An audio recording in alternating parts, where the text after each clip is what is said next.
اللهم صل على محمد وآل محمد. اللهم صل على محمد وآل محمد. اعوذ باللہ من الشیطان الرجیم. بسم اللہ الرحمن الرحیم. الحمدللہ رب العالمین والصلاة والسلام علی اشرف الانبیاء والمرسلین خاتم النبیین رحمۃ للعالمین ابی القاسم محمد واہل بیتہ الطیبین الطاہرین المعصومین المظلومین. سامعین گرامی، آپ کے سوال اور ہمارا جواب اس سلسلے میں ہم آپ کے سامنے موجود ہیں، اور اب جو ہمارے سامنے سوال ہے اس کا جواب ہمیں بہت تفصیل سے دینا پڑے گا. کوشش کریں گے کہ ہم اپنی رفتار تیز رکھیں تاکہ کم سے کم وقت میں ہمارے معروضات آپ تک پہنچ جائیں. سوال یہ ہے کہ ولایت علی ایمان کی شرط ہے تو مولا علی کا نام قرآن میں کیوں نہ آیا؟ ایک دفعہ پھر سن لیں سوال کہ جب ولایت علی ایمان کی شرط ہے تو مولا علی کا نام قرآن میں کیوں نہ آیا؟ اب دیکھیے، یہ سوال اکثر اٹھا ہے، اس سے پہلے بھی مخالفین کی طرف سے اٹھے تو اس سے تو ہمیں کوئی سروکار نہیں ہے، لیکن مومنین کی طرف سے بھی اٹھا ہے، اور اس وقت بھی ہمارے مخاطب مومنین ہیں. تو اب ہم اس سوال کو کم سے کم 5 نکات میں یا 5 زاویوں میں اس کا جواب دیں گے، کیونکہ یہ جواب اس بات کا متقاضی ہے کہ بہت سیر حاصل گفتگو اس کے اوپر کی جائے. تو دیکھیے، پہلا نقطہ جو اس سلسلے میں ہم آپ کے سامنے رکھیں گے وہ یہ ہے کہ قرآن خود کیا ہے؟ قرآن حقانیت پیغمبر اسلام کا ایک زندہ معجزہ ہے، اور اس قرآن میں جو باتیں منفرد ہیں یا جن کی بنیاد پر ہم اس کو معجزہ کہتے ہیں اس میں بہت سے پہلو ہیں، لیکن ہماری گفتگو کے اعتبار سے جس طرف ہم توجہ دلانا چاہیں گے وہ یہ ہے کہ یہ قرآن بظاہر ایک بہت مختصر سی کتاب ہے. اس میں چند ہزار آیتیں ہیں، 6666 یا 6600 یا چاہے جو بھی آپ سمجھ لیں، چند ہزار ہیں. چند ہزار جملوں میں ایک ایسی کتاب کا مرتب ہونا جس میں اتنے موضوعات ہوں کہ جن کو گنا بھی نہ جا سکے. مثال کے طور پر ہم نے کچھ موضوعات کو اپنے سامنے لکھ کے رکھا ہے کہ اس میں جو چیزیں ہیں وہ توحید بھی ہے، الہیات بھی ہے، مبدا و معاد بھی ہے، حیات بعد از موت بھی ہے، برزخ بھی ہے، محشر بھی ہے، جنت بھی ہے، دوزخ، صراط، میزان، حساب کتاب، فرشتے، روح، جنات، شیاطین، احکام عوامر و نواہی، قضاوت، نکاح، طلاق، معاشرتی امور، میراث، قضاء و قدر، اصول ہے عدالت تکوینی، اصول ہے ہدایت الہیہ، فلکیات، طبیعات، نباتات، حیوانات، آئلی قوانین، گزشتگان کی تاریخ، قصص انبیاء، معجزات، عذاب، موضوعات تفکر، تخلیق انسان، تخلیق کائنات. غرض یہ کہ اتنی چیزیں ہیں قرآن میں، یہ تو ہم نے چند موضوعات آپ کے سامنے گنوائے، سب کا احاطہ بھی نہیں کیا جا سکتا. اب آپ بتائیں کہ اگر دنیا میں آج ترقی یافتہ دور میں ان تمام اور اس جیسے دیگر تمام امور کو سمیٹ کے کتابیں لکھی جاتی ہیں جن کو آپ انسائکلوپیڈیاز کہتے ہیں، تو ایک انسائکلوپیڈیا 40، 50، 100، 100 جلدوں پر، یعنی اتنے والیومز ہوتے ہیں اس کے، 100، 100 یا 70 یا 80 والیوم ہوتے ہیں، اور ایک والیوم یا ایک جلد جو ہے وہ ہمارے قرآن سے کہیں زیادہ ضخیم ہوتی ہے، کہیں زیادہ اور کہیں زیادہ جملے اس میں ہوتے ہیں. اس کے باوجود صورتحال کیا ہوتی ہے کہ آج کی لکھی ہوئی انسائکلوپیڈیا چند سال بعد بیکار، آؤٹ ڈیٹڈ ہو جاتی ہے، پھر نئی انسائکلوپیڈیا لکھی جاتی ہے، پھر وہ بیکار ہو جاتی ہے، مر جاتی ہے، نئی لکھی جاتی ہے. یہ قرآن ایسا معجزہ ہے کہ اتنے مضامین چند ہزار جملوں میں سمیٹ بھی لیے گئے، اور اس طرح سے اس کو مرتب کر دیا گیا کہ 14 صدیاں گزر گئیں، اور خدا جانے کتنی صدیاں گزرنے کے بعد بھی اس میں پرانا پن، آؤٹ ڈیٹڈ ہونا جو ہے وہ نہیں آئے گا، ہمیشہ تازہ ہی رہے گا. تو اب یہ قرآن کہ جس میں تمام علوم شامل کر دیے جائیں، جس میں ہر قسم کے علوم کی وہ کنجیاں موجود ہوں، وہ بنیادیں موجود ہوں کہ جس کی ضرورت ہمیشہ عالم اسلام کو رہے، خواہ عالم انسانیت کو رہے، خواہ وہ کتنی ہی ترقی کیوں نہ کر جائے، تو ایسی کتاب کا اسلوب آپ کے خیال میں کیا ہونا چاہیے؟ جیسے ہم دنیاوی کتابیں لکھتے ہیں کہ اس میں مختلف موضوعات کے ابواب قائم کر کے باری باری ایک ایک باب لکھتے ہیں اور اس میں پھر اس کی تفصیلات بیان کرتے چلے جاتے ہیں، اگر کہیں ایسا قرآن لکھا جاتا تو اس قرآن کی ضخامت کیا ہوتی، کتنا بڑا قرآن ہوتا وہ؟ یعنی آج جو ہمارا معاشرہ ہے اس میں، یعنی مسلم معاشرے میں یا انسانی معاشرے میں چند ہزار جملوں کے قرآن میں تو تحریف کا مسئلہ کھڑا ہو جاتا ہے۔ اگر کہیں 50-100 والیومز ہوتے قرآن کے جس میں لاکھوں کروڑوں جملے استعمال کیے گئے ہوتے، آیات کی تعداد کروڑوں میں ہوتی، تو بتائیے کہ تحریف کے امکانات کہاں پہنچتے؟ یہ تو پروردگار عالم کا اہتمام ہے کہ عالم انسانیت کی ضرورت کو بھی پورا کر دے اور اس کی نفسیات میں جو خرابیاں ہیں ان کا بھی ازالہ کر دے۔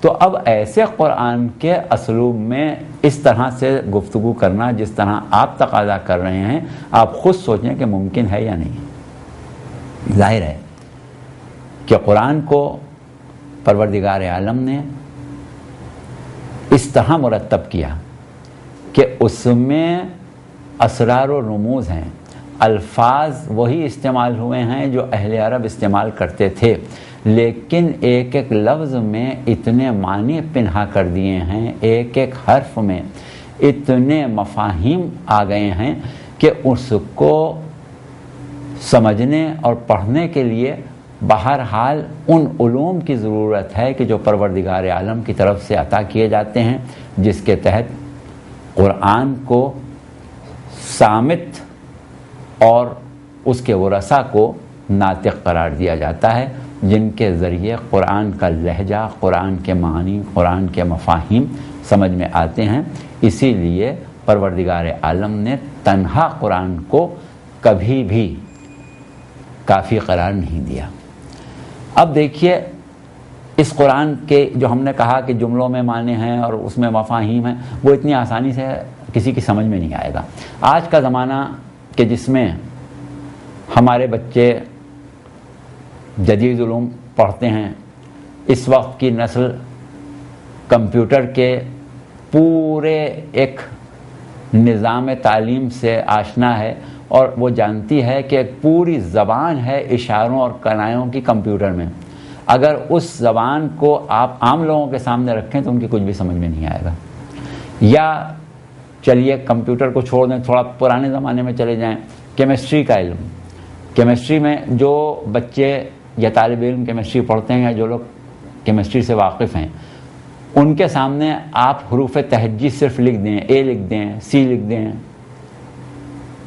پی لکھ دیں، ایس لکھ دیں، کچھ بھی لکھ دیں، اور اس کے بعد اس سے کہیں یہ کیا ہے، تو وہ صرف ایک ایک لفظ، ایک ایک حرف کے اوپر آپ کو ایک ایک گھنٹے تک گفتگو کر سکتا ہے، اگر ذہین سمجھدار طالب علم ہے یا اگر استاد ہے۔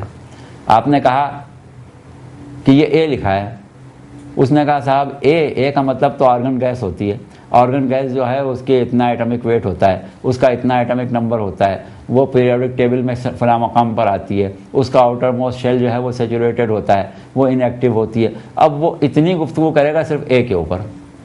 اسی طریقے سے آپ نے کہہ دیا سی، عام آدمی کے سامنے رکھیں، وہ کہے گا کہ انگریزی کا الفابیٹ ہے، اے بی کے بعد آتا ہے۔ اس نے کہا صاحب یہ تو کاربن کم ہے اور اس کی اتنی شکلیں ہوتی ہیں اور اس کے یہ کیمیکل پراپرٹیز ہوتی ہیں، یہ اس کی فزیکل پراپرٹیز ہوتی ہیں۔ غرض یہ کہ سمبلز، اشارے جو ہوتے ہیں وہ اپنے اندر علوم کے سمندر لیے ہوئے ہوتے ہیں۔ تو جب تک کہ قرآن کا اسلوب ایسا نہ ہو کہ وسیع علوم ایک ایک لفظ میں سما جائیں، جب تک قرآن کا مقصد پورا نہیں ہوتا۔ اب یہ بات پہلے آپ اپنے ذہن میں رکھ لیجئے۔ اس کے بعد ہم آ رہے ہیں اگلے نقطے کی طرف، اور اتنا ضرور آپ ذہن میں رکھیں کہ ایسے قرآن میں بیان کا طریقہ اور اسلوب اس کتاب کا کیا ہونا چاہیے، یہ فی الحال اپنے ذہن میں رکھیں. اب اس کے بعد ہم اور آگے بڑھتے ہیں. دیکھیے دوسری چیز جس کی طرف ہم آپ کی توجہ دلائیں گے، تو ہم کوشش کر رہے ہیں کہ اپنے نکات کو مختصر سے مختصر کر لیں اور منتخب کر کے چند نکات ہی آپ کے سامنے پیش کریں. وہ یہ ہے کہ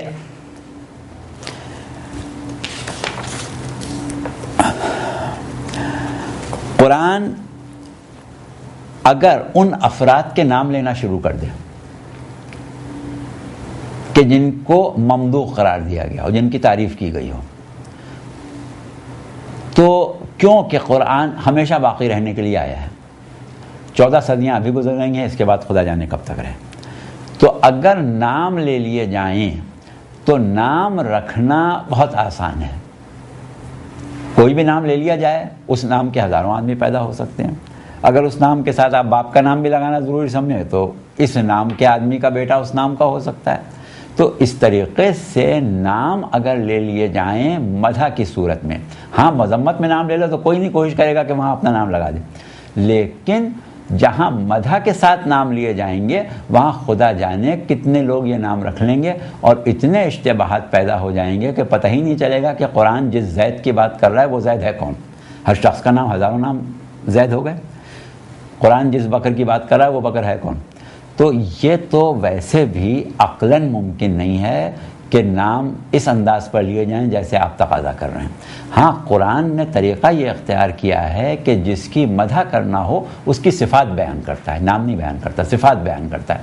اور جب صفات سامنے آ جاتی ہیں تو کوئی دوسرا شخص جو ان صفات کا حامل نہ ہو اور چاہے کہ میں اس کا مصداق بن جاؤں تو اس کے لیے ممکن نہیں ہوتا. اس کا مصداق وہی بنے گا جو ان صفات کا حامل ہے. تو اس اعتبار سے یہ ضروری ہے کہ قرآن کے اسلوب میں نام کے بجائے صفات کا استعمال ہو، اور ویسا ہی اللہ نے کیا ہے. اس کے بعد اب آپ یہ کہتے ہیں کہ صاحب قرآن میں ولایت کو واضح طور سے بیان کیوں نہیں کیا گیا؟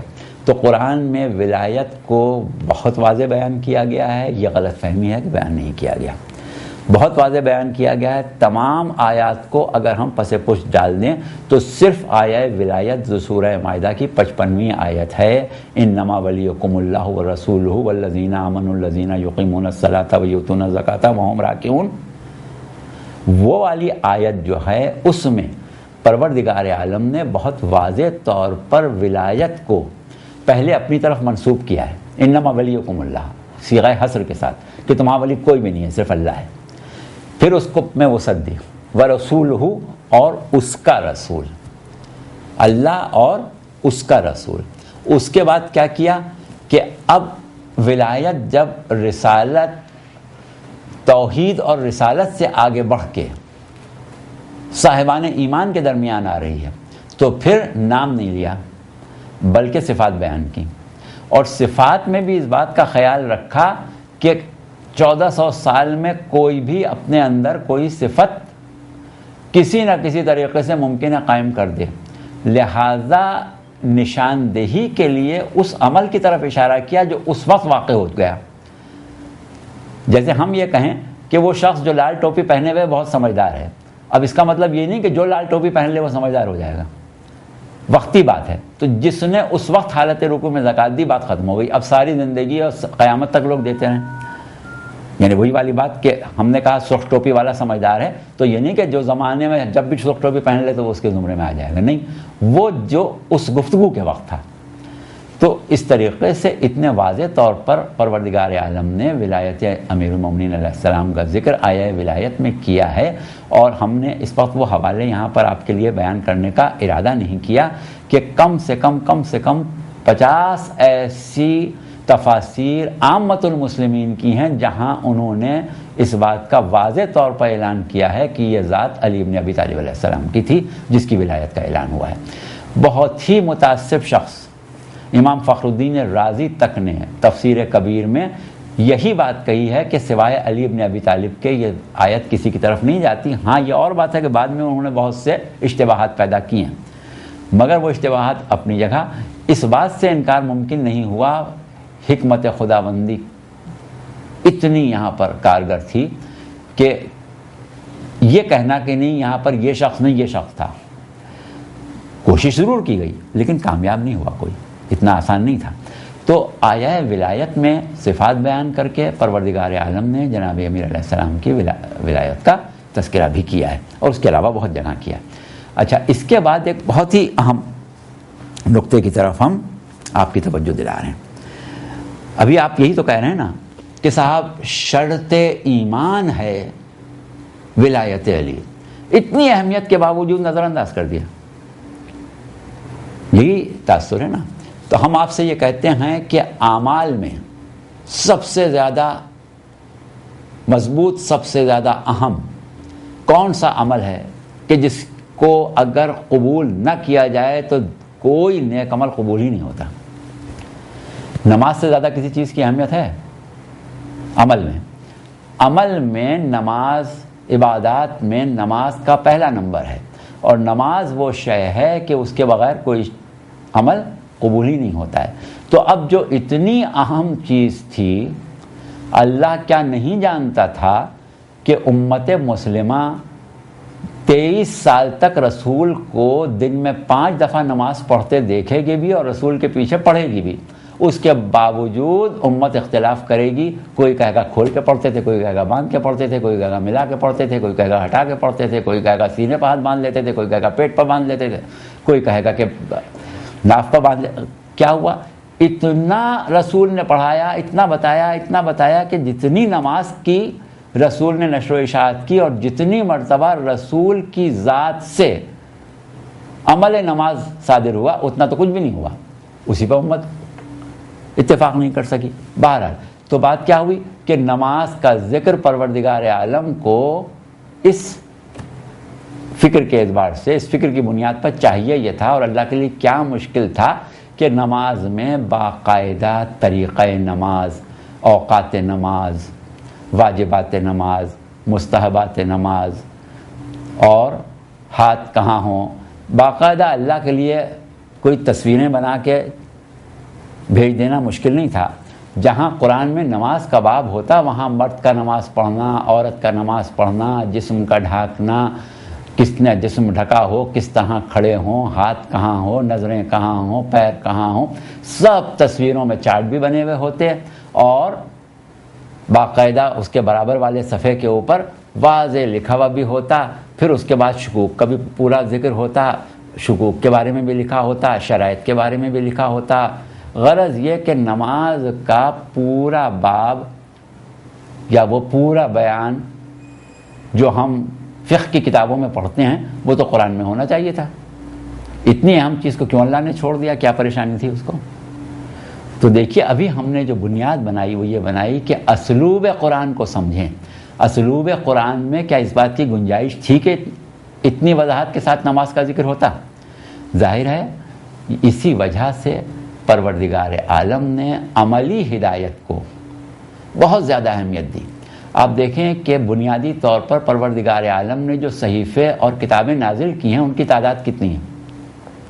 صحیفوں کی تعداد چند، کتابوں کی تعداد 4 بیان کی جاتی ہے، اور ہوں گی جن کا ہمیں علم نہیں، 10 ہوں گی، 20 ہوں گی، 25 ہوں گی. اس سے زیادہ تو تحریری ہدایت نہیں ہے.